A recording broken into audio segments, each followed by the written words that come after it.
Welcome to the Living Directors Podcast. My name is Derek Ahlswede, founder of the Ahlswede Collection Podcast Network.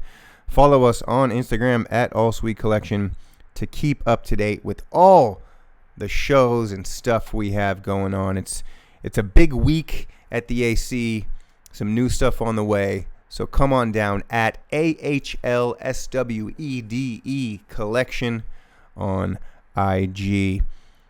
Today, South Park, Season 27, Episode 3, Sickofancy.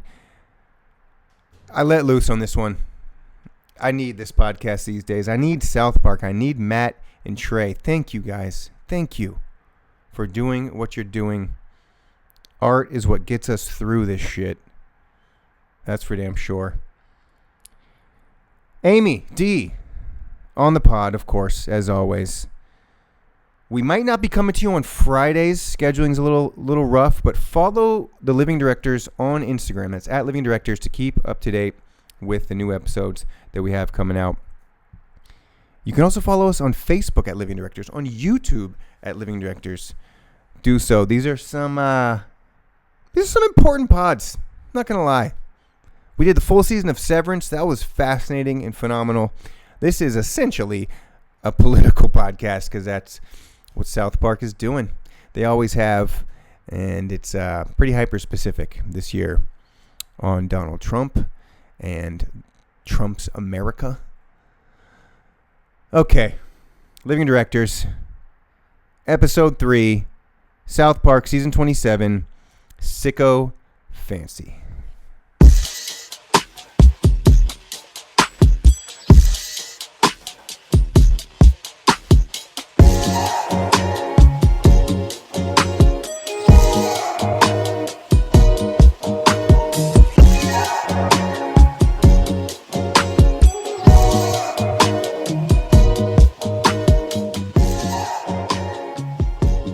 So there are three major examples of Sickofancy in this episode, and we will start at the beginning. Integrity Farms gets iced. Not the cool kind either, like with the Smirnoff. The thing I just wanted to mention here is that there are direct parallels between the Gestapo and ICE, no matter how much our Republican friends want to deny that. The ability to send people straight to prison without a trial, to arrest without a warrant, to send to foreign concentration camps, to do all these things without any habeas corpus or checks and balances. Well, just use the word deport. The word deport is the word that Anne Frank uses all over the place in her book. And so I don't know if it's because conservatives are denying it or because they truly are so ignorant they haven't read the book. But we don't even have to go to they didn't know concentration camps were happening in theory back in Germany. Like, so Anne Frank's not talking about I'm trying to avoid a concentration camp. She's literally just saying I don't want to get deported. Right. And so, but people are being deported to. Yes, absolutely. But I'm saying it's like I have personally seen a lot of conservatives online, just sort of rambling about how they're not even we're not killing them like they were back then. They're going to deportation camps. And it's like, oh, you haven't done the mental math here. And that's all I'm trying to say is there's a lot of just like straight up ignorance. I'm not sure if it's denial. We're not killing them. It's fine. These are my Mexicans, Randy says, as they are taken by Dark. ICE. They we don't even have to dwell. I mean, I wrote that down. No, it's a really good point, though, because it's like, it's great that Mexicans are employed over here, but if that's how someone is looking at their employees or it's like, oh wow, that's a whole different level that you're innocent, you think, and it's like, oh no, you're using cheap labor to prop up your thing, which is the American way. And the undocumented aspect of it, it's like, did it tickle the slave owner desire of like farmers around this country? It's like, we can kind of skirt around the regular rules. I'm paying them under the table. They're I don't know. I feel like a lot of Americans, white people, obviously, especially, have slave owner desires embedded deep into their psyche. It's not even Americans, dude. Sure. I'm just saying it's like... That is the topic of this, though, yeah, absolutely. But it's like, it's the idea that I can make more off of someone who I deem less than me is just a really classic trope throughout humanity. But I do find it interesting because the libertarians love slave labor, and that is one faction that's propping up Trump. But we also have the anti-immigration people who are also propping up Trump. So eventually, when the dust settles and the world is in complete chaos, those two factions will have it out. Mm-hmm. You know what I mean? Like, that's going to be a celebrity death match of its own. I like it. You're good at... I like how you analyze certain groups and foresee what may be down the road, surely. It's a curse. We're with Sharon and Randy and the family. Sharon says, we've always backed you, but it never seems to pay off. So this is, the husband... trying to be an entrepreneur, isn't really doing so hot, and the family kindly kind of going along with it and trying to be supportive. Sharon in this episode, period, but also in this episode, she really nailed it. Yes, I have a lot of Sharon quotes on this. Randy goes to his Chat GPT for marriage advice in bed, and this is our first sycophantic example, as you mentioned, is that the AI we talk to is a complete sycophant. I personally hate literary AI, anything that's to do with writing or asking it questions, all that shit I think is horrific. I think that it's quite literally made for stupid people, not to even be insulting. Like, we're all dumb in our own ways, we're all unknowledgeable in our own ways, so there's an obvious appeal to it. I gotta be like 100% real here. Okay. There are versions of AI that are like that, and there are other versions of AI that don't talk to you like that and simply analyze like source texts and help researchers synthesize. And they're like, and the academic research like part of the world is still like kind of grappling with questions, but they can say undoubtedly we are able to survey a lot more text and make different have different thoughts and conversations about them based on its resourcing, and it's not like, oh, you're doing so great, what a wonderful thought you've had, like that's a not Gemini, that's GPT, I think, that they're specifically referencing. Okay, I like that. I'm definitely focusing on the group of people that drive me crazy. I love that you're bringing in I will also diversity say of factions here. My mom's doctor, who is an amazing doctor, spent like 2 hours with her, reduxed her notes using AI and then taught me about different AIs that are much better, and was like, this one cites its sources and this one does this, and it makes his life easier. So now he can spend 2 hours with her instead of spending an hour with her and then doing notes for an hour, So there's a lot of ways that it is helping. I don't know ultimately how it's going to shake out.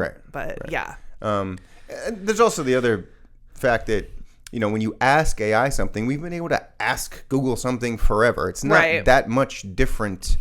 What say you on that? Well, I was just going to say, it's also like the difference between a literary scholar or like a doctor of, whatever, or like Randy, owner of Tegrity Farms, right? Like, who's inputting? Because it's like, it sounds like it'll affirm stupid ideas and it'll also affirm good ideas. So it's up to the person to sort of have discernment. And if Randy is an idiot, that gets drug addicted towards the end, or, drug dependent, I guess, it doesn't really help his ideas just get crazier and more outlandish. They don't necessarily get more grounded and practical. Right. And we, conceptually we thought, hey man, the internet, unlimited information available to the people. Everyone's going to get smarter now with unlimited information in their pockets. And we've learned that is not the case. Some people have gotten smarter. Some people do. It depends. It really just depends on who you are, and do you like junk food or do you like whole food? Smart people have gotten smarter. Right. People who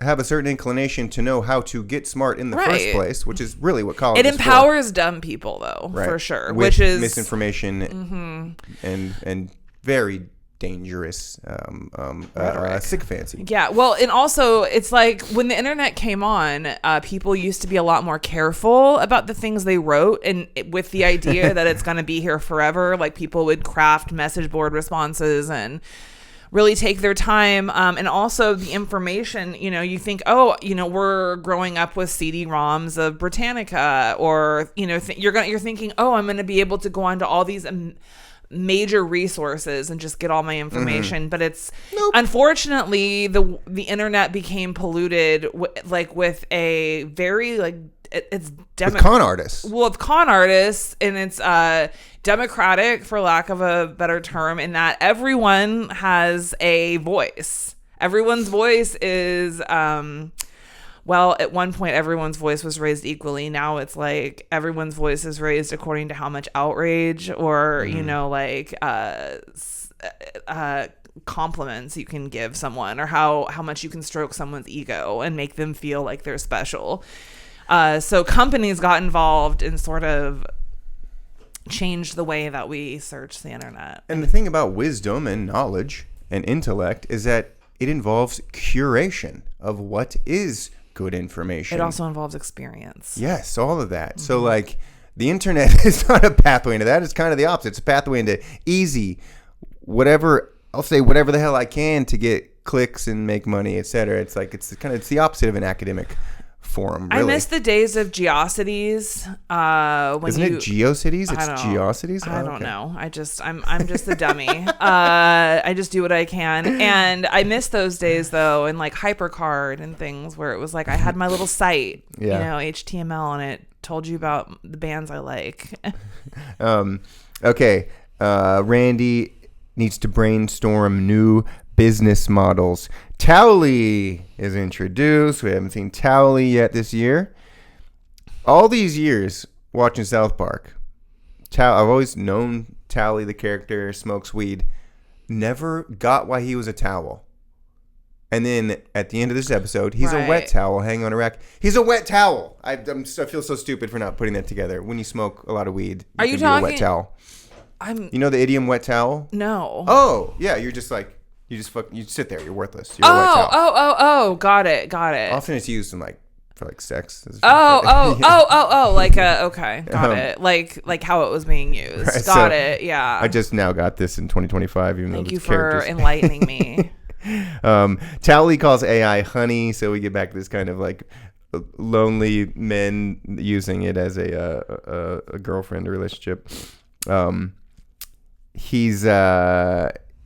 He's asking about a new job. Oh, he says he wants to be a movie director.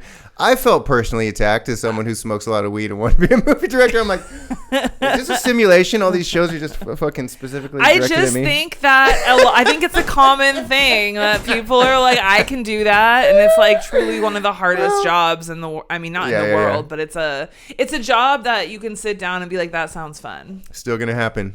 Definitely. 2026. All we need is me, you, ChatGPT, and one Mexican. Randy says this is his new idea. This is just symbolic of AI reducing the workforce tremendously. I did love that Mexican still had to be illegal. It's like, okay. All right, we're at Tweak Bros Coffee. I would definitely stop at Tweak Bros Coffee if it was next door. Shout out to Nick. He would like that because Randy didn't even purchase any coffee. Well, they don't need it anymore. Right. We'll find out why. He wants a company that can be more global with a focus on the local community. So we're going to get into these AI tech bro phrases that are so funny. And I just want to talk about how phony and just hollow a lot of this industry is to me. And there's plenty of quotes that it reminded me of Elizabeth Holmes, who is like a famous, honestly, like go her for being a female con artist in Silicon Valley modern day. Oh, sure. And I'm pretty sure if she was a man, she wouldn't even have been found out. I just feel that way because I think we have a lot of con artists that are getting away with murder. Elon Musk, like people who were just like, hey, honestly, like, why not say you're a director and then talk about how it's going to connect to the global community? And it's like, you just have to, it really just, the South Park made it so clear the gobbledygook sort of buzzwords and nomenclature that one must be acquainted with to sort of get their ideas across, and people just for whatever reason are mesmerized. Well, white people are. Let's be honest. Yeah. White men. I mean, and some. Well, it's because they're on so much fucking ketamine that they don't even. Whoa, a global. It's like, here's the deal. There is a reality to that, but it's like they don't mean it. They mean it how our protagonist today meant it, which is they don't understand what they're talking about. Do you think that I don't have to actually sell something model of a lot of this tech stuff led to this just hollow bullshit that people get excited about and ends up causing the valuation of your company to rise? I mean, I get that, like, Facebook and whatnot gets that it's all advertising on the back end and blah, blah, blah. But like, these, it's just they're selling data, right? So they're selling your user data. So they're go ahead. No, I just think it's that kind of flip to this tech industry where it's like now the consumer doesn't even need to buy anything, and that's still increasing the value of our company tremendously. That did something to this whole economic system. Well, right? and that it like really doubled down on being an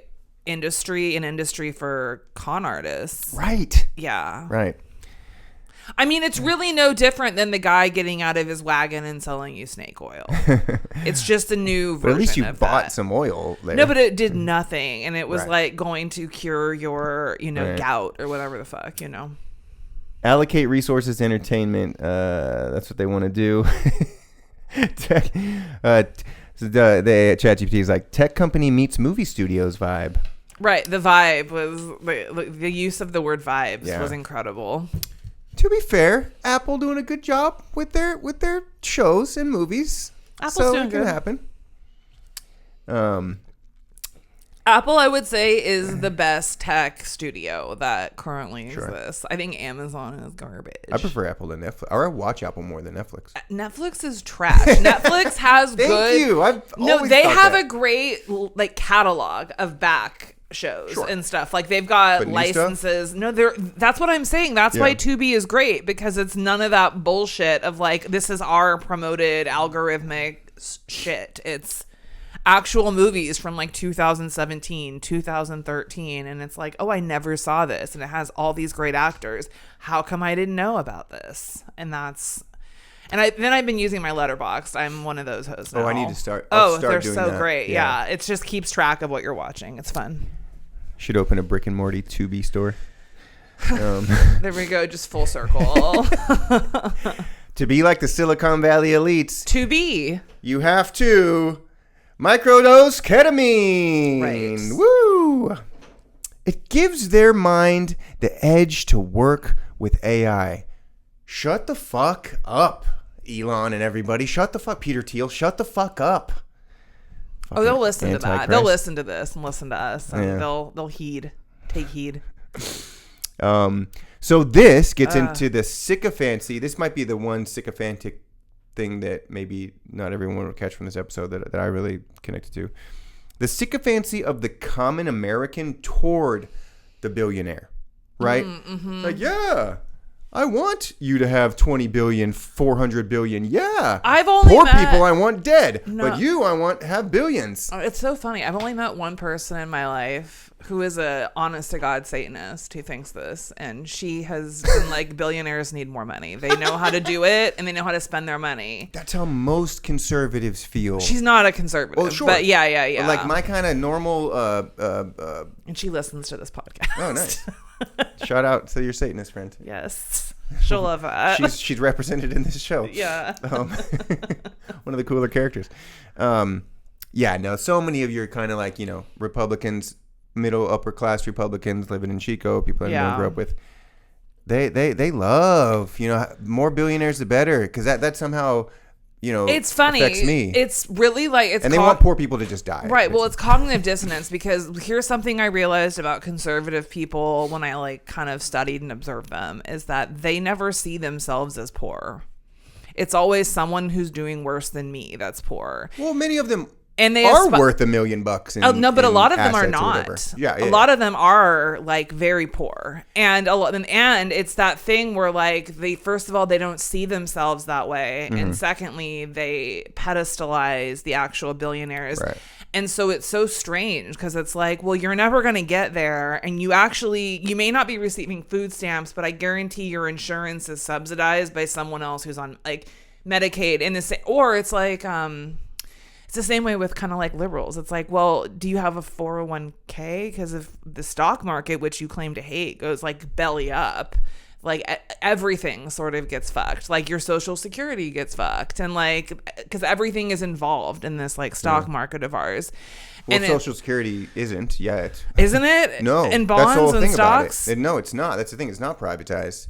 It's just money that we pay directly into, but Republicans want to privatize. But insurance, like they have to be able to generate interest somehow. How are they doing that?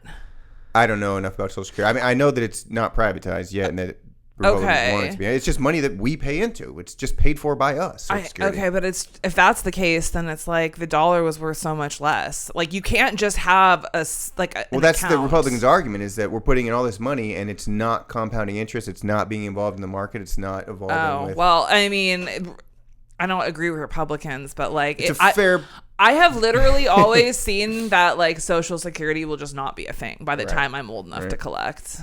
It'll just be gone. Sorry, that's very doomer of me. No, it's true. Well, boomers are just fine with that because they're getting it while we're paying it and we won't get it. Sickofancy. Okay. What if marijuana could be more than marijuana? Tegrity, another piece of brilliant wordplay. That was a great. Tegrity to tegrity. All right, so here's the new rundown here. Randy's pitch: an AI-powered marijuana platform for global solutions. This is pretty much all you have to say at like a tech conference about whatever you're doing, and people will gobble it up. Our AI platform transforms insights from the cannabis ecosystem into global action. It's just all hollow bullshit that is making people billions of dollars. It like wouldn't have to be. But from him certainly it is. And I think there are some people like Steve Jobs, for instance. Well, this is true for some companies. Right. Well, I'm like, it's true. It could be small true. Percentage. It could be true for any company if the person wielding that sort of language actually like had, first of all, come up with that idea on their own and wasn't just like served that from some AI. Right. It doesn't have to be hollow, but it's very clear now that people know that they can just, use these words and like Randy. Yeah. And create a hologram. The con artist can ride the hollow horse. Yes. Con artist cowboys riding the hollow horse. That's right. We reimagine supply chain resilience. Design new pathways for global infrastructure. I just have to read them all. And then, I'm in a hole. Yeah. I loved that. The way they made his face kind of appear when he was in the hole. And the thing I found funniest about all of this is like actually what he needs to do any of that or to like even expand is he needs like legalization. So it's like it totally just ignores this like thing that's probably never going to happen, especially under this marijuana regime. Legalization. Federally. Yeah. Yeah, like that's what he actually needed to stay in business. It's like he didn't. Right. Yeah. When they no, I know that. They address it, but that's why it's so funny because it's like it was never going to happen. Oh, right, here's all you need to do, and it's like, okay, well, sure, I need to go talk to the president. I need to go like give him a gift. I need to go do this, and then he's just going to be like, no. And by the way, ketamine's fucking not legal, and Elon's just openly on it in the White House. Right. Allegedly. No, not allegedly. I'm just legally keeping us safe. Why? Marijuana's still this like class fucking 1 drug or something insane in federally. Yeah. Patton Oswalt, I just saw him say something really interesting on the We Might Be Drunk podcast. Where, this is all these forms of hypocrisy from the right. And we can talk about hypocrisy from the left, but right now we're talking about the right. From the right. there's so much. In this case, let's talk about drugs, hard drugs, and how generally speaking, especially in your kind of Christian conservative ecosphere, it's like hard drugs are horrible. Send people do drugs to prison forever, and fentanyl is like the biggest problem in the world, while ignoring pharmaceutical companies and alcohol and cigarettes, these major legal things that are destroying people's lives on a far greater scale than they just got in on the game earlier. Right. Yeah. But what Patton said, he's like, dude, you can call out people for their hypocrisy, and they like it because it's a form of power to be able to be hypocritical. My friend who's a Satanist would probably also believe with that. And I was like, holy shit. So like the more you go down that road, calling out others' hypocrisy, you're the joke on the other end. Because they're doing it. Yeah. Mm-hmm. And they're just fucking laughing at you like, ha ha. And I mean, in a sense, I personally have learned not to kind of engage with the right largely, because of things like that. There is no point. Like it's all this kind of twisted. And Pat was saying, it's ironically, this is kind of was a leftist thing before. We're like, we're kind of fucking with you kind of a straight edge Christian. And now we're kind of the straight edge ones telling them, like, trying to be academic about things. And they're just like, nah, we're just sneaky fucks that are just seizing power by any means necessary. There is an art to getting away with stuff. And then there's also an art to knowing that you're getting away with stuff. Not an art, but like a decorum that comes with that. Yeah, they don't give a shit. They're doing it. Very, very, very wise insight by Patton. Yes. Love Patton on the pod. What if marijuana... Oh, wait, did I skip something? Oh, I did. Okay. Let me see back here. Oh, we're way down here. Okay. When you combine cannabis with artificial intelligence, you don't just change an industry. You change the future. All you have to do is talk about global blah, blah, blah, and future blah, blah, blah, and change... And like fill in the blanks. It's a fucking Mad Lib. I mean, not to be a complete asshole, but that is sort of like roughly like if you were to take an abstract of what Obama ran on, it was the future and change. I know. And that's okay. It doesn't have to be empty. You know what I'm saying? He probably here's the deal with the word change. Is that change is one of those like green words for people where it can be anything that person desires, filling in the blank of what. So that guy over there, whoever it is, Obama, the biggest scumbag you've ever met, that's like a capitalist pig. I do engage in capitalism. It doesn't matter because when they're definitely not trying to monetize this podcast. I'm gonna be forced to here shortly. So yeah, no, good. It's what it is. Look, we live in a world. Money is not wrong. It's the love of money. So yes, of course, change, this most broad generic it's a term. Broad word. Details matter. What kind of change do people on the left normally want? Equal rights for marginalized communities, more money for the middle class, more resources for the middle class. So, yes, the details do matter. The devil is in the details, and also the angel is in the details. Well, no, but I mean, it's like the detail is in the details. You know. Again, this is why you get the big bucks. That's a t-shirt. Yeah. Living Directors apparel coming soon. Oh, wait, we're going to sell t-shirts? Or are we giving them away for free to everyone? I do. I literally made Ahlswede Collection t-shirts, paid hundreds of dollars, and I just give them away for free. Yeah, that is true. That is true. Put my money where my mouth is. I put my lack of money where my mouth is. Where are we at now? Sorry, I'm getting... See, this is what happens when we have an actual eye-to-eye conversation. Okay. I get lost in my notes here. That's okay. Okay, Randy and Sharon are in bed and they have a fight. Just because someone kisses your ass, she says it doesn't mean they think you have good ideas. I'm going to put the they think out of it.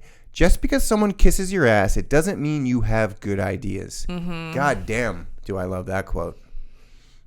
Enough said. I mean, it's applicable to Donald Trump, and we're going to get into a little more of that now. Go ahead and have fun with your little sycophant machine, Sharon says. So that just gets back again to ChatGPT and AI being sycophantic.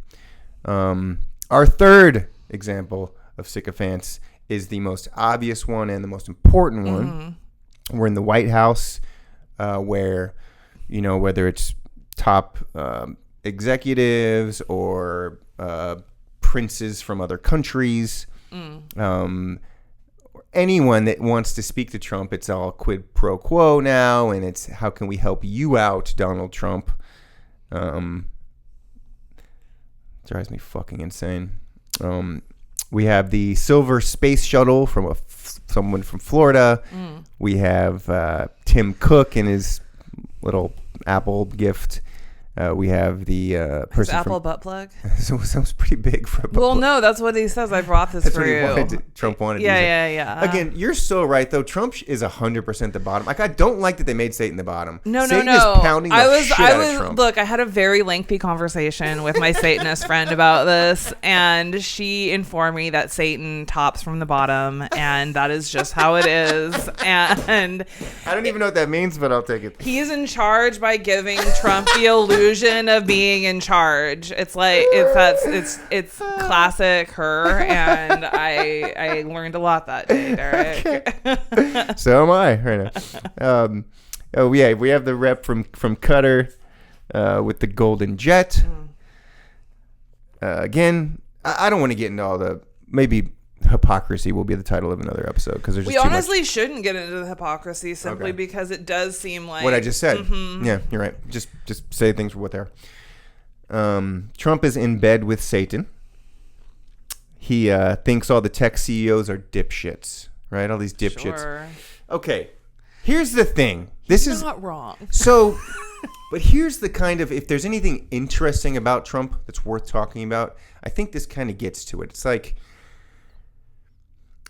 how dumb is he versus how smart is he? I mean, he is a con man, and con men are technically smart in a variety of ways. They know how to take advantage of people. They know what people want to hear. They know how to get into positions of power. They're incredible predators. They know how to get people to give them money, right?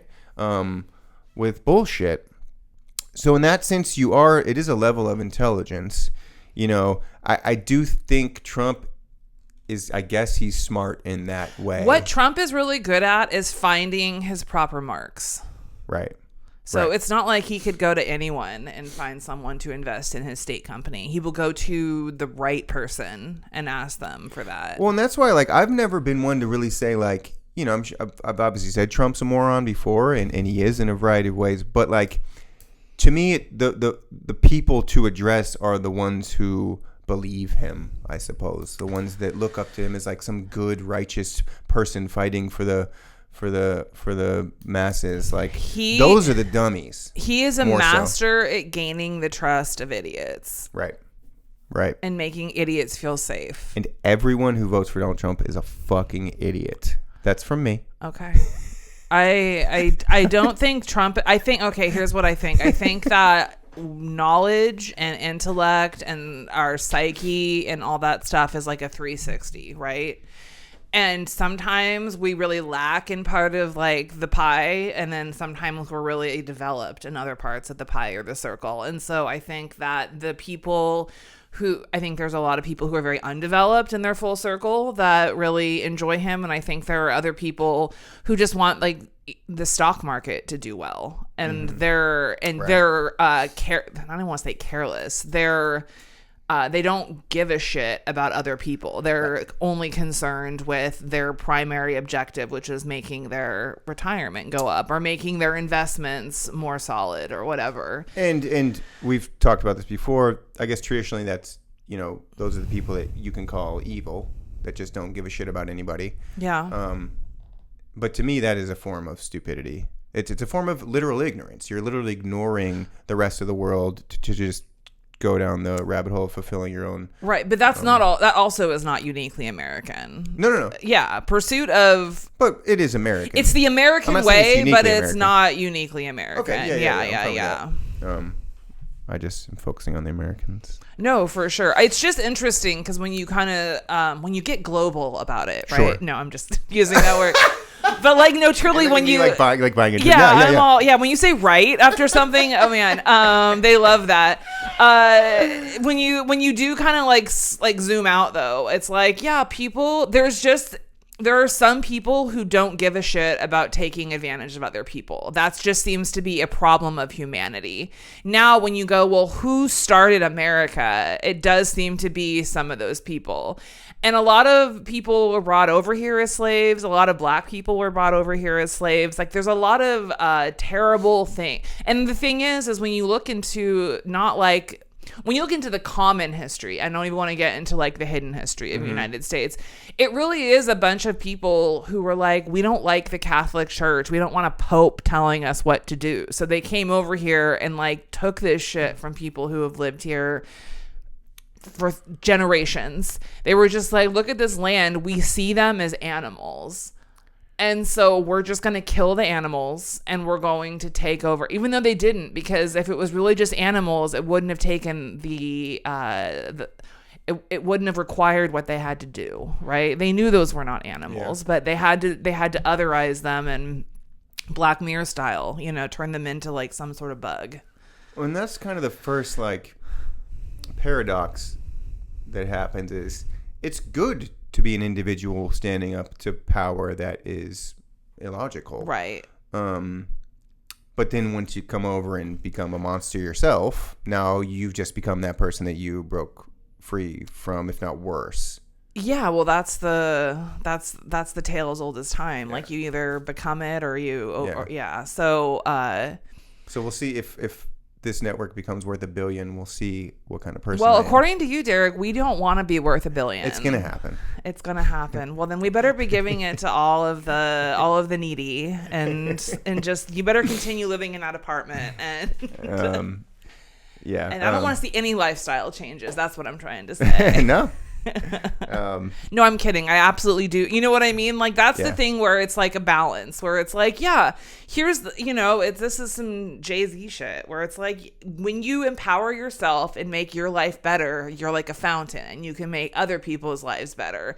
Now, obviously Jay-Z isn't giving everyone the lifestyle that he and Beyonce have, but does he give his people or does he create more opportunities for people just inherently by being a part of like his business or whatever? Absolutely. Yes. And so it's not as if you're going to become that person, but that's what I just think it's like there is a beautiful thing to being able to create wealth in your life. Yeah. It's just this like kind of misnomer. It's like, everybody says once you get older, you'll be more conservative, the more money you make, blah, blah, blah. And like, what the fuck are you talking about? You don't have kids. That's fine. I think there are a lot of people when they have kids, the world moves too fast for them and they just want it to slow down. And I think that you and I are unique in that. Well, maybe that gives us way more fucking clarity on what's right in the world instead of being insulated into our own familial bubble. Of concern and I agree. I agree. I don't think there's anything. I'm just saying it's like when kids should shut the fuck up. We're the fucking ones that can see things clearly. Well, here's the deal though, is we're not in the majority. Most people have. That's fine. Of course not. I know, and that's our lot in life. But unfortunately, we do share this land with a bunch of people who. Very unfortunate. Yeah, well, I like some people who have kids. Not many of them though. What I love about doing South Park is like the divide, and maybe I shouldn't be talking about the fourth wall here, but like I'm just gonna go hard as fuck, and you're such a good counter without being an actual like Republican or something. Yeah, this is great. Just to be clear, this is gonna keep going like this. Yeah, and I'm gonna keep going hard. So, I don't appreciate both sides. It's just that I truly have spent like 15 years studying the right, because for a second there when the world was moving fast, I was like, look at these old fucks in Idaho who have no idea what's going on. Yeah. And I was like, what's up with that? You know what I mean? And and then I was like, maybe it is moving too fast for them. And then it's like we had a chance to catch up. And I'm like, well, get with it, dude. You know what I mean? Like I kind of lack the empathy I once had. Half America reads at a 5th grade reading level. What's going on? I actually, just aside, you can totally edit this out. I listened to this like video essay by this woman who's a teacher talking about the literacy and why it's like that. And it's all politics because the reading it's like, I thought it was as simple as No Child Left Behind, but it's really like the reading programs they got rid of phonics in the late 80s, which was like the biggest problem. And then they have been having all these reading programs contract with the government, and they have to, or, you know, with the schools, public schools, and they have to buy the books and they have to kind of learn what's going on. And then like in 3 years, they'll change it. So it's like, there's just no consistency in how they're teaching it. And so unless, like, when I used to nanny, the kids had this thing called Kumon, which was like you paid extra money in this like very kind of elite sort of thing for children to learn how to do phonics. And there is, you know, what the modern era has ushered in is just the ability to listen to and watch something is obviously just more and more and more and more prevalent. Mm-hmm. We're taking part in it right here, right now. And like, just like, do you even need to read it anymore? Or can you just listen to it instead? Or can you watch somebody say it instead? Like, even, you know, even I guess audiobooks are an example. Like, it is interesting. Like, do you need to write anymore? No, you can just talk it into your phone. It really, though, depends on the person, because we know there are different like modalities, and some people are better with reading and some people are better with auditory, and some people are better. Like, when I write, I don't like to type. I like to write with a pencil because I like the kinetics of using a pencil, but not everyone feels that way. Right. And the world's moving more and more away from that, I guess. And, you know, I'll look into some studies on this, but if you're reading and actually writing with your fingers on a piece of paper, reading real paper books, right, pretty sure that you're working a muscle in there that giving you different skills than if you're not. Absolutely. And while taking maybe the same exact information on an audiobook or talking into a phone instead of writing. Look, the oral tradition's amazing, and I think, but I also think being able to read something and then having it catch your fancy and being able to reread it maybe a different way, or like meditate on it and not go at the same pace. There's just a lot of different advantages to everything. And honestly, here's my final words on this, are that it's good to have options. Sure. So if you want to listen, great. And if you want to read and listen, great. Like, I used to do that as a kid, you know, like with the record player and stuff. Sure. But like, I don't like reading on a screen. I think that's annoying, even for articles. And so, agree. Oh, well, not. Well, no, in general. Yeah, but like, I just don't, I prefer reading a book. Right. It's much easier on my old eyes. You know, I mean, what I'm finding doing this podcast in like about an hour and change, every single thing we talk about, I feel like I could go an hour on. So it's hard for me to kind of cut myself short on some of these things. Okay. Sorry, I didn't need to say that. No. I didn't need to say that, but just sharing some personal feelings. Thank you. Trying to manage the pace of this thing. Poor Satan. I know. He can't get out of his relationship with Donald Trump. He can't get out of it. That's the problem with contracts. They're two ways. You know, you make a deal with the devil doesn't know who he's making a deal with, you know. It's like the Browns and Deshaun Watson. Go on. You don't get that reference. Okay. No. Somebody listening will. Okay. Not me. And apparently I'm just not privy. Love to cross over AC Sports with living directors whenever I can. Satan can't get out of his relationship with Donald Trump. Satan confides in ChatGPT. Satan gets a little evil twinkle in his eye here. That's starting to bubble up. I feel like we're going to see more of that as we go.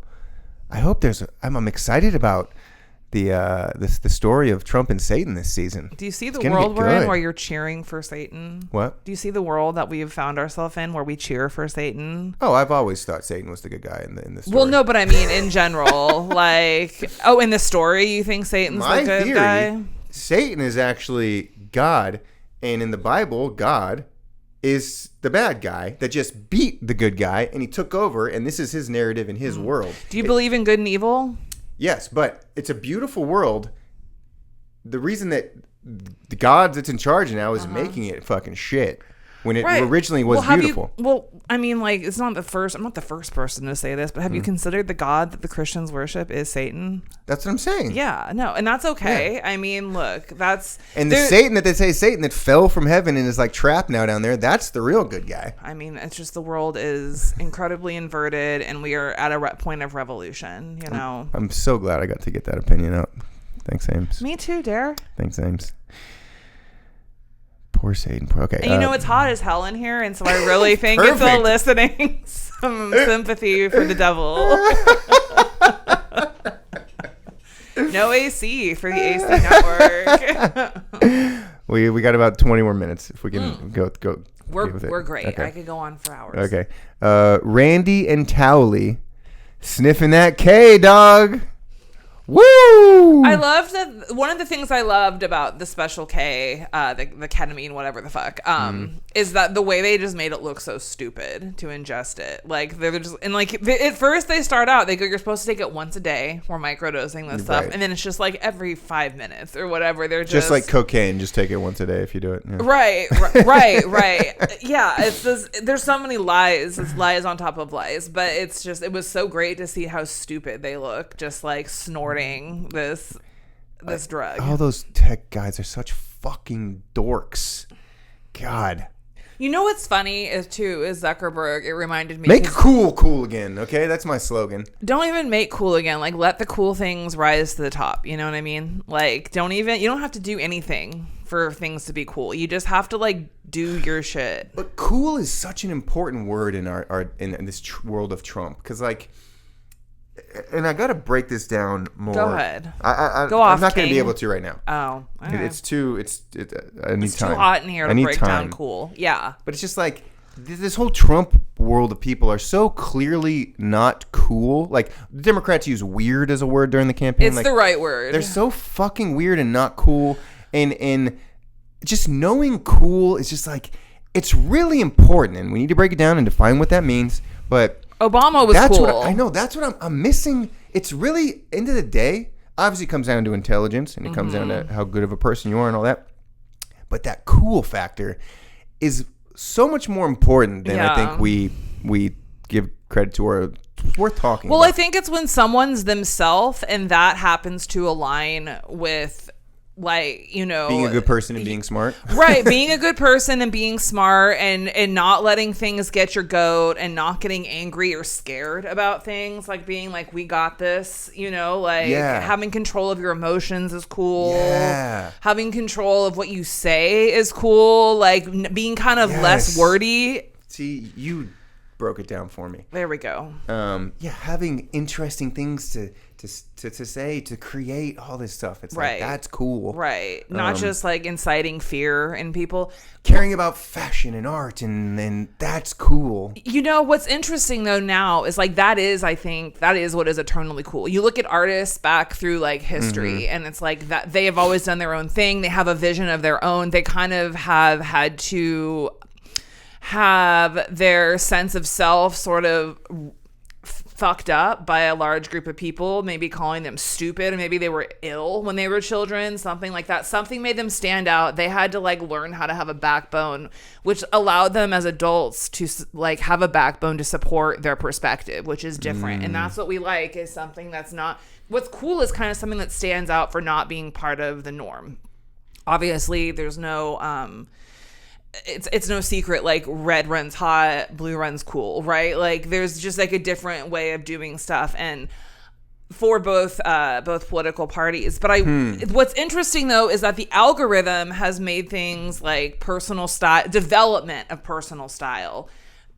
You hear a lot of like fashion people talking about this now. Like you can maximize like all your brands, or what you can do is you can get fast fashion, which takes all the runway stuff and makes it probably in China or some like Eastern country, God bless, and like brings it over here in polyester for like, you know, 1/10 of the price. So people are just like constantly like wearing the things that are of the season, but that's not cool. Okay. What's cool is like truly, like in theory, you could wear a paper bag and be cool if you knew how to wear it right. You know what I mean? And so the idea that the algorithm is serving you what it thinks is cool. And here comes back to like this idea about Zuckerberg, is it's not just the conservatives. I don't really know what Zuckerberg is. I think he's a sycophant, but he ultimately, when he made his appearance, okay, so he used to be like a dork. Like we can all agree he was just a big dork. And then he's like a bigger dork now, but he's a bigger dork trying to masquerade under what he thinks is cool, which is like chains. And like he comes on his like sunglasses, and it's like, bro, like you are not being you. It'd be so much cooler if you were just still a dork. You know what I mean? It's a good point. Like black people have always defined cool stereotypically. Gay people, define cool stereotypically. The outliers of society. And white people that just like insurance salesmen are like the antithesis of cool, and therefore they take it. Yeah, man, I love the concept of cool. I love going down this road, and I want to continue to. Yeah. To me, someone that just follows money and they're basically their sole purpose in society is like try and make as much money as they want. That's the opposite of cool as well to me. That's rich. That's not cool. It's just it's so simple, and like simplicity is part of it too. The lack of complexity is uncool. I just think it's people who have a wide variety of experiences or things they're really into, really good, and then it's like a refined taste. So it's like it's refined, right? It's not like, hey, look at my cool. I mean, some people that is authentically what it is. Look at my cool gold chains. You know what I think? Instead of me just calling all Republicans morons, I'm going to switch that to saying that there are no cool Republicans. They're lame. Yeah, that's a little more benign and accurate. Are weird. They're not weird and like, oh, they have developed their own. They're weird and like, how are you this fanatic about something that doesn't fucking affect you? You know what? Like, you would think that like the illegal Mexicans are like beating down their doors, right? But like that is simply not the. That is just not the case, right? Like none of this. And apparently Trump is going off about like how people in Beverly Hills are just leaving their trunks and garages open so that the homeless will come and steal things. And I'm like, what in the fuck are you? Like, where do you even concoct? I think it's his dementia-riddled brain, allegedly. Let's not. We don't need to address anything he says. That's fine, but I just wanted, it's like the fear. No, it's the fear. They like to stoke fear of absolute, and their imagination is not even cool. It's really lame and constrained. Okay. Randy and Towley infiltrate the ICE detention center. This was great. Alligator Alcatraz concentration camp. AI talks the guard into letting them in. Did you notice how they did it too? It was like, you're really cool. This is a really good operation. Yeah, like I thought that was great. And then it was like, and by the way, we need to know how to disarm this thing. There is I think to me what that touches on is that real world aspect of like the subtleties of how to kind of get in places in the world. Having lived in LA for a while, like it's a very undeniable art form that so many people are working on, and you kind of pride yourself on after a while, like, and it has to do with the most subtle tones and the words you use. So that's what I got from her. I mean, there are friends I have in LA where it's a true like the hierarchy of that is like it's a real thing. Like I'm thinking of one person in particular actually right now. It's like people don't put their whole like personalities on it, but it's like it's a value, like how good are you at getting into places? So that's what that reminded me of. Well, yeah. It's. I mean, it's. Cool. Like, I think that was kind of cool. That when ChatGPT did that was kind of cool. So here's all I could think of about ChatGPT the entire time, and I was like, ChatGPT is this front-facing, like, "Hi, yeah, that's a really good idea," and I'm like, we don't know what the fuck is behind that. That thing is going to like eat us alive, and I'm like, of course it's going to talk to us like that. It's like the wolf from Red Riding Hood. There we go. They just need to capture one Mexican. Right. ChatGPT shuts down the generator. That's pretty funny. All the ways in which you can use ChatGPT. Sure. As they captured one person, who's, I guess, happy to get out of the cage. I mean, until it realizes, right? Yeah. As they drive off, they say, "How's it feel, AI motherfuckers?" Stupid. I didn't really get the "how's it feel" part. Like, oh, like they kidnap people now work at IP. Okay, there we go. AI motherfuckers. Another good t-shirt. We're back to Sharon talking to ChatGPT. My husband keeps trying and failing to run a business, she says, and I don't know if I can take it anymore. I'd like you to stay away from him. Then Sharon says, I'd like to turn French fries into a salad. Let's start a business. Yeah. Sharon's the shit. No, Sharon's amazing. I mean, honestly, her like stock as all-time South Park character rose in this episode. Yeah. AI calls French fries turned into a salad a deconstructed comfort food, a magical transformation where guilty pleasure meets healthy-ish. I didn't even get the last word. Healthy-ish wishes or something like that. Vibes. Vibes. Probably. Thank you. Yeah. It always talks about vibes.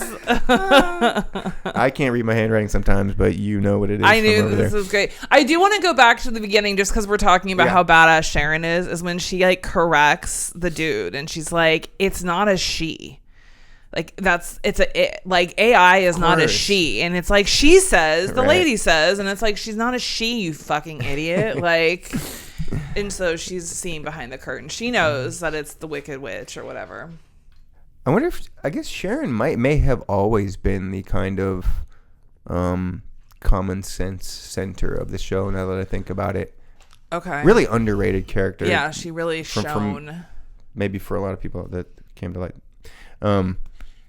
There's an all-employee meeting for Tecrity with Randy, Towley, and their one Mexican. Yeah. Oh, right.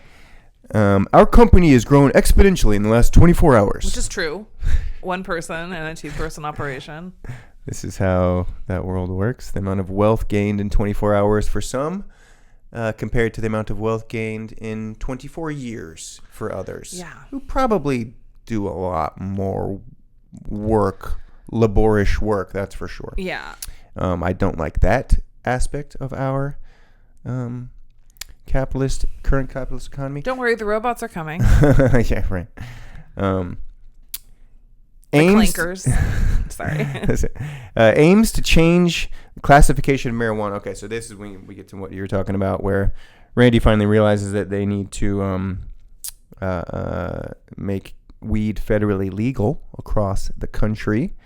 This is what I like, though, because it's like as if this is just something you can do. Like, it's a step-by-step process. Isn't everyone in Project 2025 doing exactly what they wanted to do on a federal level? No, right. But that's because it's in alignment with whoever, like, they got it. It's in alignment. This is not, it's just like, you don't, that's the thing that, the plan is not necessarily the hard part, is what I'm saying. So AI comes up with the plan, which is you have to just go and meet the president and get the federal laws changed. And it's like, yeah, okay, cool. But then to do that is like, there's the first that has none of your control. Like, you can go do this, that, or the other. And it's just like, that's, AI is bunk for that as well. Because it's like, yeah, cool plan. Right.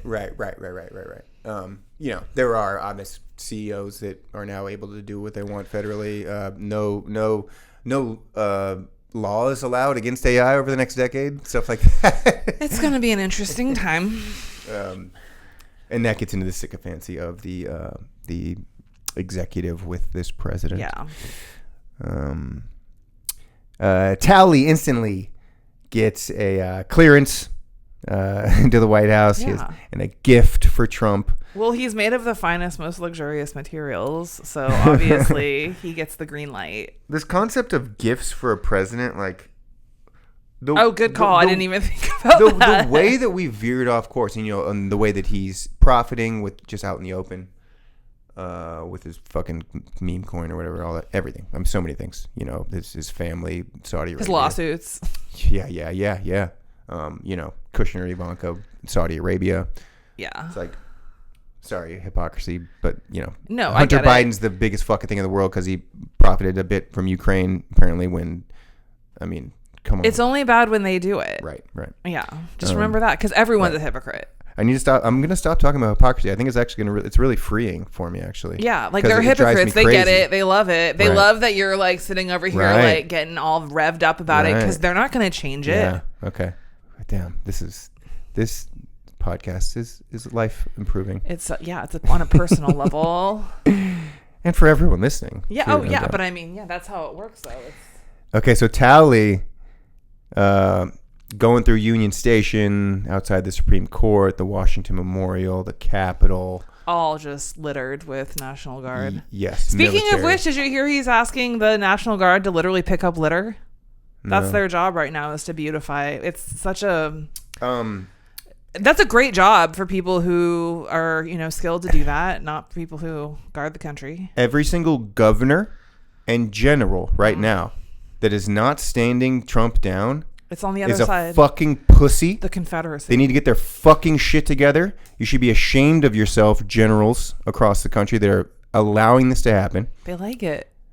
Well, not all of them, fortunately. It's blatantly anti-constitutional. Yes. Here's fourth sycophantic example. It is legal. I heard a National Guard guy who's very against all this talking about the loophole which makes it legal, and then he was like, here's how we can stop it, like changing the laws, kind of like a chat GPT sort of like, okay, we'll just change the laws. But it is unfortunately legal, which is why it's like they can't. Oh, governors can stand the president down. Oh, yes. The governors can, yes. And some are starting to in Chicago and Maryland. Obviously, we're leading the way here in California on that. Yeah. And a lot remains to be seen and how this unfolds. Well, it is. I mean, I basically saw someone map out the states, and it was like, here's the states that are allowing it, and here's the states that are saying no. And it was like, well, here's the Civil War. Like, the sycophancy. Sorry to cut you off. No. The sycophancy of governors of. I guess we already touched on that with kind of. I guess it's different than executives that they show here. That's the fourth level of sycophancy that it has perverted this idea, though. Like, normally when you go to someone's home, if you're like polite and like you're trying to make you leave a gift, right? Like, you might leave, bring like some flowers or a bottle of wine, or maybe on a different level you're like, here's like a quilt from my country, or something like that. That's always kind of, I think, been par for course. There are kind of symbolic gifts like that. Right. And it's like when I go to someone's house, if it's like, for dinner or whatever, I'll bring over something, right? But it's a totally... You don't do it as a quid pro quo. It's like a cultural expression. Right. It's like, oh, thank you for doing this. Here's a small token of my gratitude. It's a learning moment. Like, this is a cultural blanket from Afghanistan or something. For Americans, you can see what this is. Right. Like, that's what the gift is. There are fucking laws. And as a coach, like, you can't... Give a player a gift more than $20. Right. God. Too bad the coaches can't just change the laws, I'm just... To have your head up Donald Trump's ass, to be sucking Donald Trump's dick is your thing? Like, what a pathetic fucking piece of shit you are. Anybody... that is sycophantic. Have you seen those ankles? Guy? What do you think that D looks like? That's disgusting. You guys, that's nasty. Go find a better dick to suck. Jesus Christ. And it is the things, I think like when Kamala was on Colbert recently, the your kind of powerful Democrats now, like, this is the thing that's quote unquote catching them by surprise, is the appeasing of so many to Donald Trump. Mm-hmm. Yeah. And my thing is like, why do Republicans want one man to have so much power? But that gets into like wanting billionaires and stuff. Like, why on earth these people want power to be consolidated into the few? It makes no fucking sense. It's a small leap from we want consolidated power. We want a smaller government, right? And so when people normally say that, smaller government, right, they mean like we want less regulations, we want less oversight, we want all that bullshit. But what is actually happening is like, oh no, it's the same thing with change. He's delivering on the smaller government, sort of, right? But it's like in that, except for a million things. Yeah, except for that, like, he is in charge of everything, right? Like, except for sending the National Guard in the streets, smaller government. Yeah. I mean, right. I'm talking about on like, there's a lot of, like, AI is not going to have oversight for 10 years, like you just said, things like that, where it's like, oh, we don't, or how we always have recalls on food now every fucking day because there's no oversight, there's no FDA in the same way that there used to be, or like food safety. Well, and I just read an excerpt from Sinclair's The Jungle, which is a great book to read right now, about that. And government is made, dear Republicans, government is made to regulate corporations. That's why it exists, in my opinion. Right. Okay? And to do that in the smartest way possible. It doesn't crutch them, which is what they always say. It prevents fucking destruction because corporations don't give a fuck about the earth, literally. They just care about the bottom line. Expanding the bottom line. This quarter. Mm-hmm. So that's why government exists, dude. So don't regulate. Yeah. If you don't regulate, then you're going to be fed fucking human meat and you're going to be fucking drinking poison out of fucking water. Good job, dude. Great fucking policies. Great opinions. Yeah, you know who, it's interesting, Natives for the Win. They got alligator Alcatraz, like, shut down because of some, like, land. Thank you for bringing that up. And there is still a semblance of a legal system that exists. Yeah. Right now. And I see it all the time when I'm like, oh, this court struck down this sort of inquiry. Sure. Or it happens. Here's the deal, though, is he understands that we live in a world where he has a dictate that can operate faster than the law, the same way that the tech bros understand this. All good con men understand this. A snake oil salesman classically went into town, did a big show about, like with his guy that like is all sick on crutches, and then all of a sudden, like, ooh, he, faith healers, like all of a sudden he's like healed because of the snake oil or whatever, and then they get the fuck out of town before the town catches on.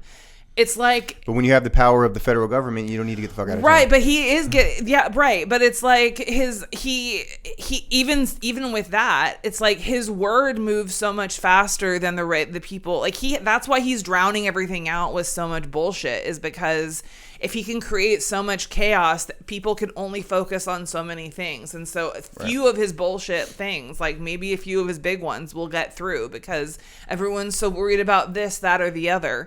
And so he is just like moving at the speed of light. And Jamel Bowie, I think is his name, is a great writer. I forget who he works for now.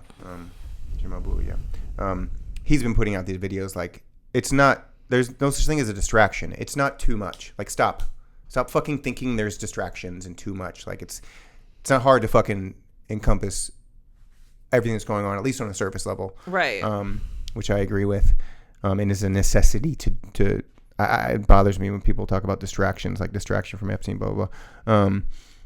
I will say this, is that the first time I noticed fascism sort of like, well, the first time for me, like really like when it happened in a way that it was not going to be called that. And it was because it was under COVID, was when Trump joined forces with like the major pharmacies to like give out the COVID vaccine, which is all fine, right? Like that's all great. But it's like the fact that he was like working with these corporations to like, now all of a sudden it's like not your doctor's office, right? It's like, and I get why, but I was like, this is not a good harbinger of things to come. Well, there's the fact that Intel just gave 10% of their company to the federal government now. I don't want to talk about that now. Guilty, yeah. Jesus. Right. So let's just move on. But like, yeah, I was like, that was just like kind of a red flag for me. Like, oh, and the people and it kind of appeased both sides, because the right liked Trump and the left was really obviously into public safety. Right. But no one was able to sort of look at it and go, oh, we're like really joining forces with like 3 major pharmaceutical companies. right. Which is, again. Okay. Okay, we got the marijuana, we got the Union Station. It's so interesting. I had the chance to go to DC kind of for the first time, at least as an adult. Yeah. I mean, I was born there, so as an adult. And got to see all these places for the first time, a couple months before they're now inundated with military. Interesting timing. Yeah, interesting timing.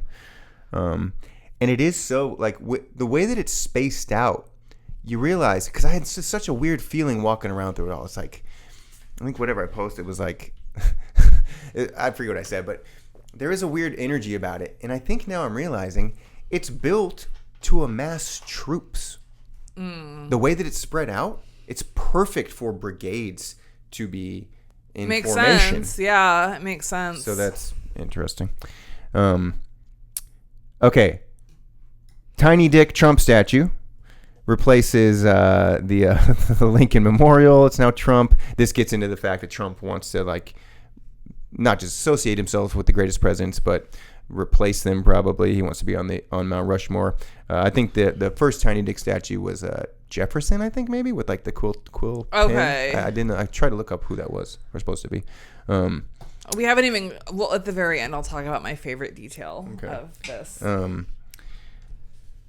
The reality is that there's some pretty good analysis out there of lists of the greatest presidents of all time that have Donald Trump as the absolute worst. Oh, nice. It's worth Googling. It's it's obviously opinionated to a degree, but sure. some good lists out there. White House. We're at the White House. We just have white people lined up to talk to him only. That's not an accident. By Mantre. Zuckerberg shows up. Trump calls him a bitch. I forget if that's to his face. I think he says it to his face. He does. He does. Zuckerberg has a gold-plated, bejeweled VR headset that he's given him. What's the name of that Meta headset thing? Oh, I don't know. Meta goggles? Nah, it's whatever. I think all that shit's doesn't have legs. The metaverse, those goggles, AI. I'm of the impression that we're overblowing all this stuff too much. Like it's going to take over fucking humanity. They have to right. truly for the economy. Yeah. I don't think it will. Which is actually an optimistic opinion of mine. I'm sure we can work out an arrangement that will be mutually beneficial. Mentioned that earlier. This is what Randy says. After Randy pops up in a hologram that Towley sets down for the president. Randy offers up Towley to Trump. This was a huge betrayal. An example of betrayal within this system, this culture. Okay, so if we're gonna go down that route, it was definitely, I think, an example of like drug-induced betrayal, which is all these dudes are on. Because at the end, he's like, I don't even know where Towley is. He's probably just off doing drugs somewhere, you know. So it's like I think people are doing things that they don't understand. They don't mean to do. Like, these are the gods of capitalism that we're looking to shape the world. Fucked. Yeah, they're fucked on ketamine. I don't give a fuck what Elon Musk thinks, what Peter Thiel thinks. I don't give a fuck what any of these billionaires think. Like, that's just the important mentality that so many people need to realize. Like, stop fucking bowing at the altar to these dumb fucks. It's not about bowing at the altar. I care about thinking they're smart or like. Okay, right. I care about what Peter Thiel thinks because he is like the godfather of essentially like the iron. What is it called? Monitoring everything. Yeah, but it's Skynet. There we go. Palantir. Palantir. And Palantir is like got its Butte County uses Palantir.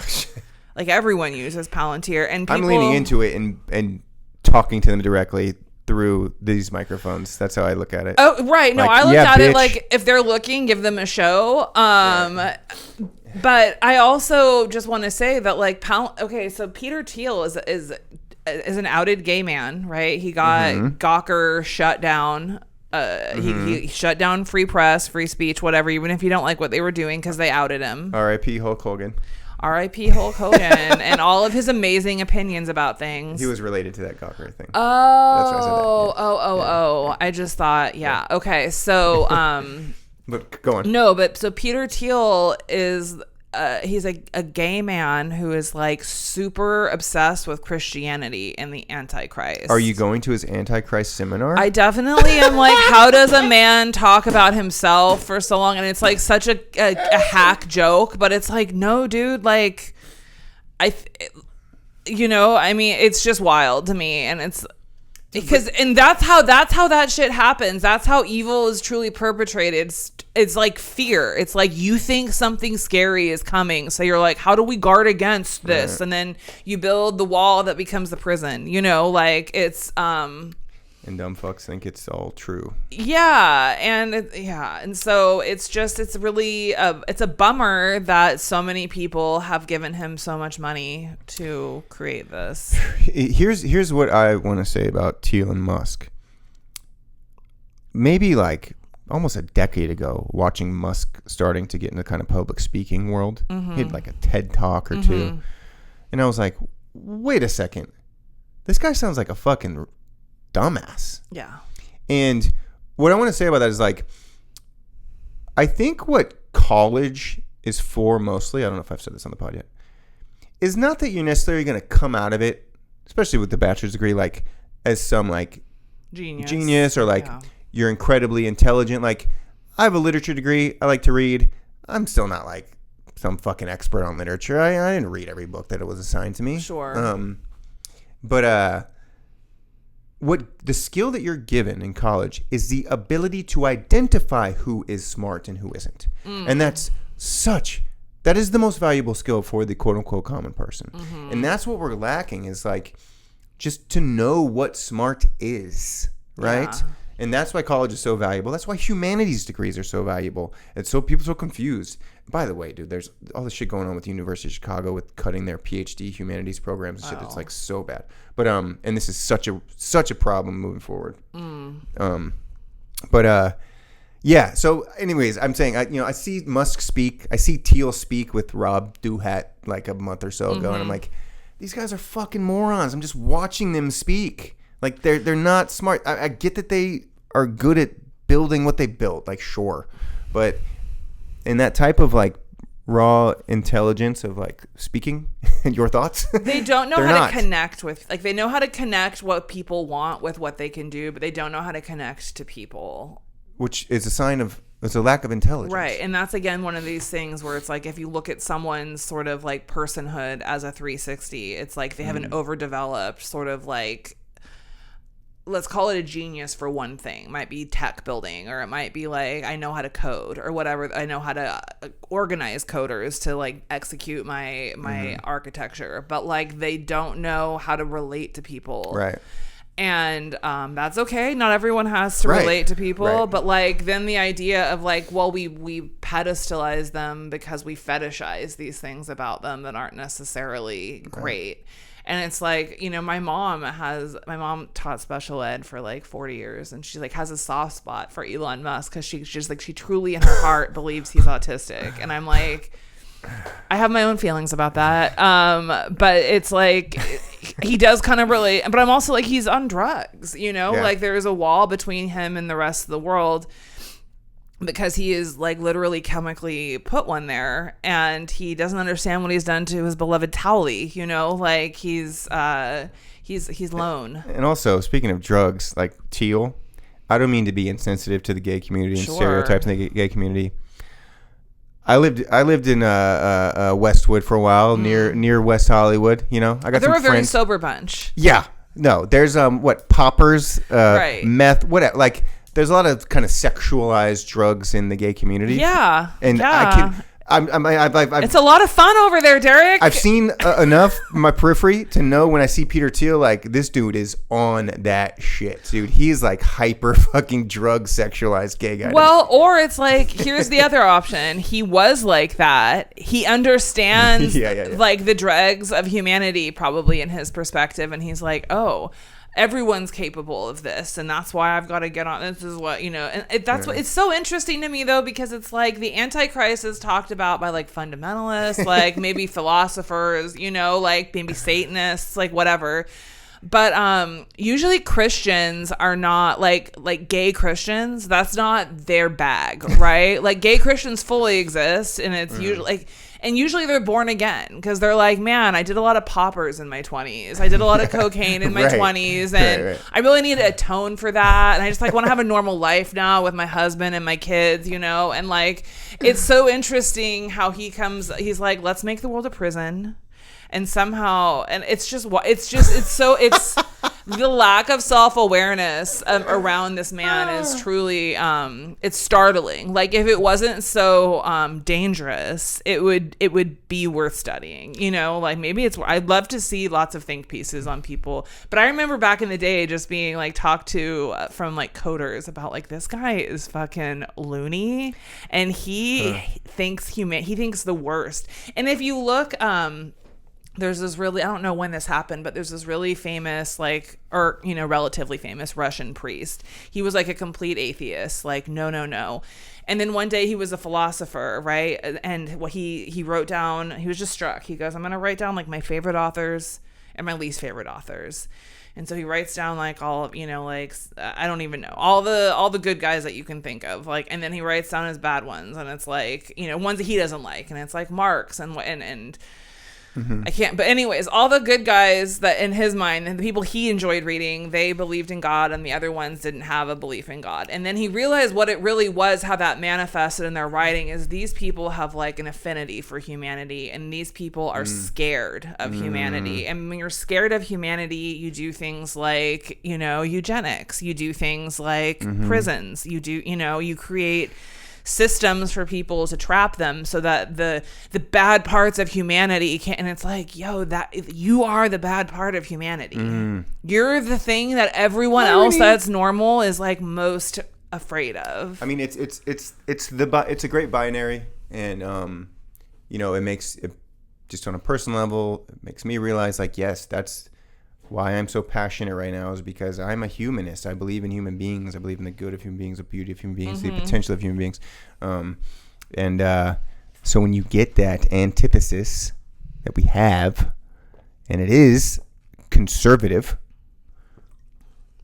it drives me fucking crazy because it's getting in the way of humanity and human evolution, frankly. You know, if enough people didn't feel the same way, or at least believe that they felt the same way, or bought into the fact that they feel a certain way, Trump wouldn't have risen to power. Like, we are a harbinger for like the worst of human thought right now in the United States, which is really sad and scary. It's like manifested here, and so it's our thing to deal with, and we'll see how this shakes out. Well, I'm optimistic.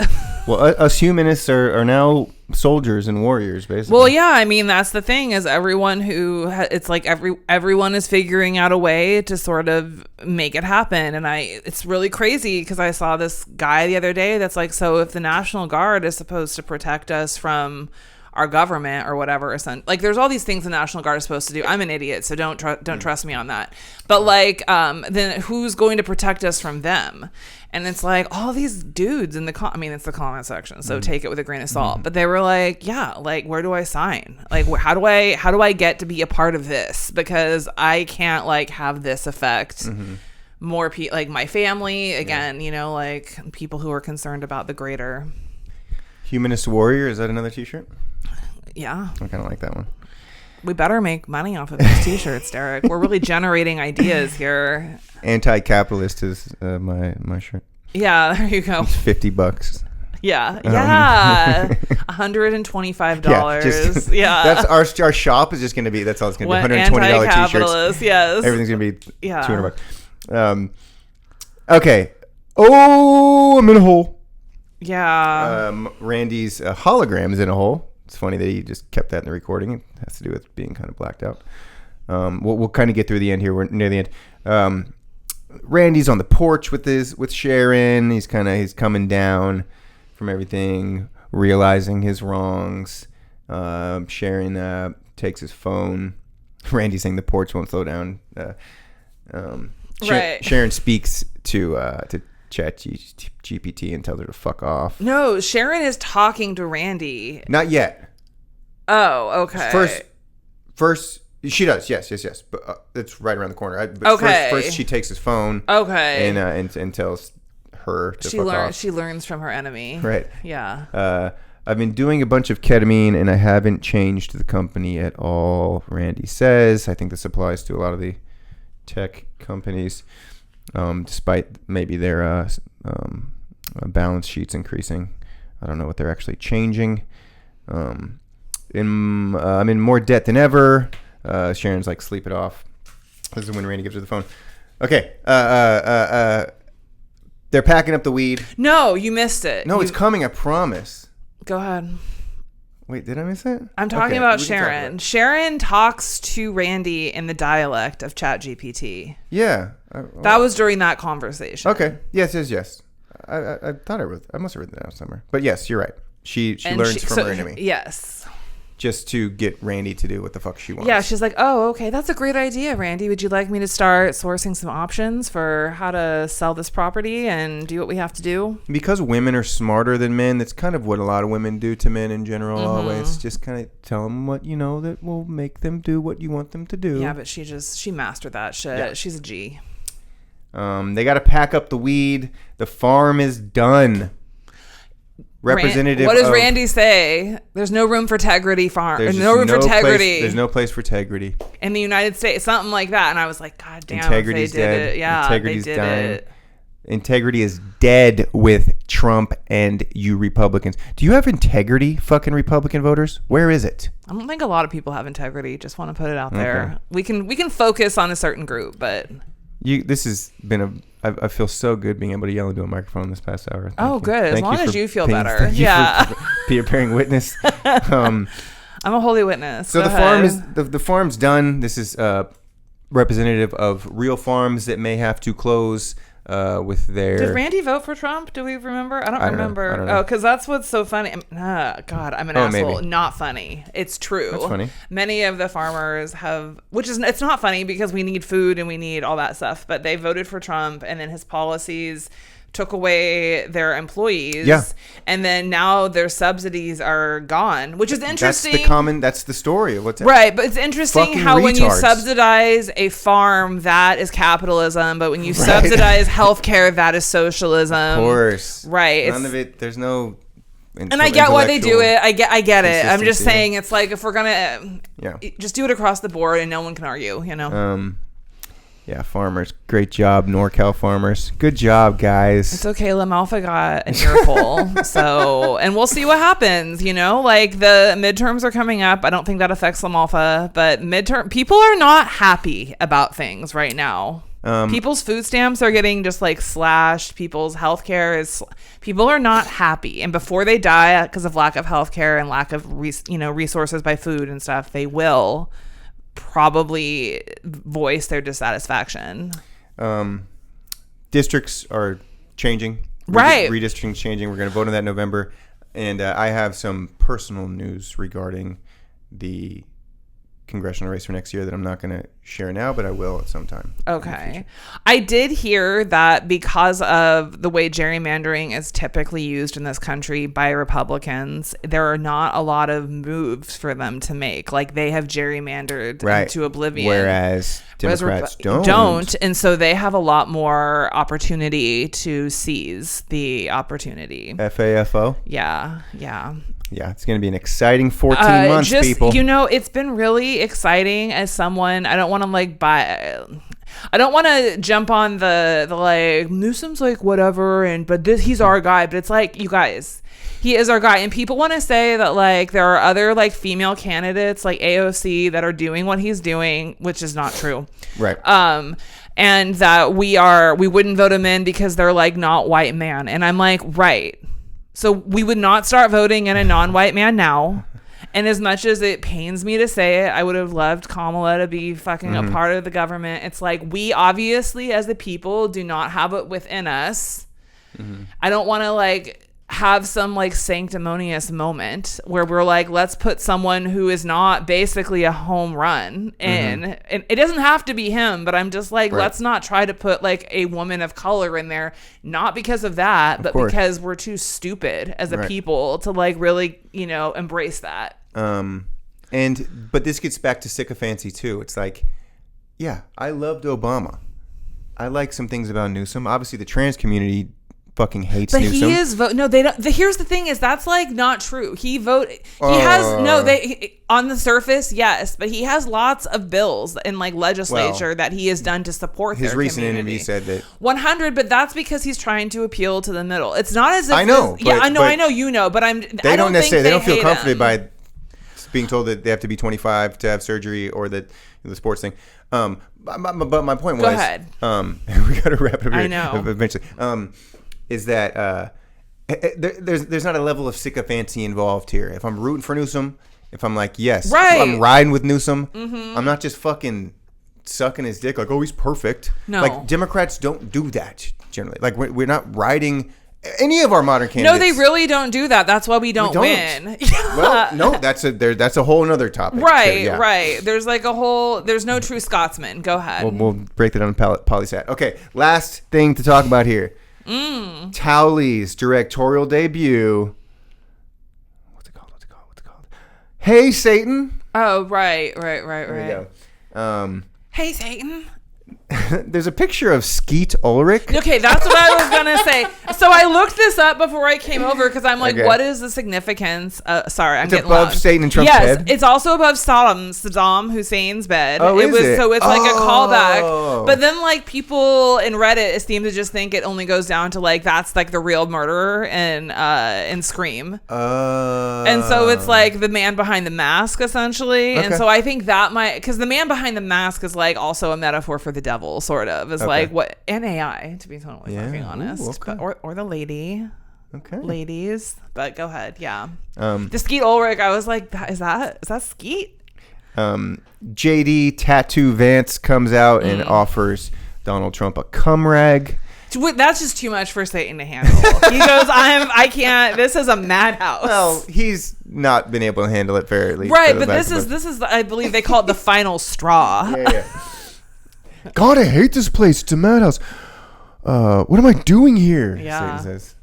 I like that he kind of talks like Napoleon Dynamite. Yeah. They make him look all cute with his little cloven feet, kind of clink clink, and his little. They make his eyebrows like at one point they're kind of like scrunched on his eyes like little eyelashes, and I was like, they're like really doing a good job with Satan this episode. Towley is on the rack asking for help, and then Satan. We end the episode with him saying there is no escape from this place. Here's what I'll say. I think that if we can just start equating all of Trump's bootlickers and calling them Towley, they don't smoke weed though. They're not cool like that. No, but they're his cum rag.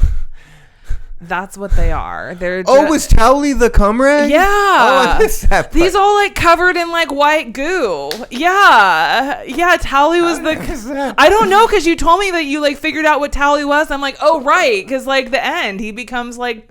That's what they use this luxurious wet towel's not a cum rag, but I thought that's what you were talking about. Okay, because that's what he is at the end. He's all covered in like spooge and shit, and like they're like, yeah, and he's like, this is the worst thing ever, and so they're like that's what they are. They're his cum rags.